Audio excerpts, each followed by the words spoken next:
महावीरको माग पूरा गरिदिए प्रधानमन्त्री बालेनले। महावीरका अघि कसैको चलेन सिप, फिर्ता लिए सराप। मन्त्रालयको संख्या 18 मा झारियो, अरबौं बचत।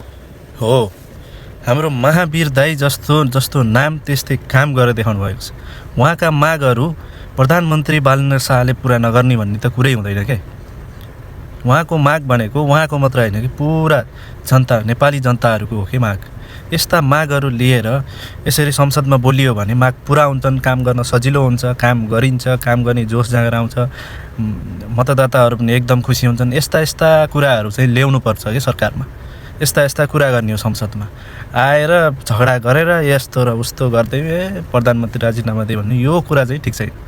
संसदमा आइसकेपछि सभ्य भएर यसरी मागहरू राख्ने, आफ्नो आफूले गर्ने काम हो कसरी गर्ने भन्ने सल्लाह सुझाव लिने, त्यो गर्यो भने चाहिँ जनता पनि खुसी हुन्छन्, मतदाताहरू पनि खुसी हुन्छन्। फेरि अर्कोचोटि चुनाव लड्दा फेरि तपाईँहरूलाई पनि सजिलो हुन्छ। हेर्नु त महावीर दाईको काम, वाह! महावीर दाईलाई चाहिँ सल्युट छ, सल्युट। उहाँको कामलाई चाहिँ सल्युट गर्न मन लाग्छ।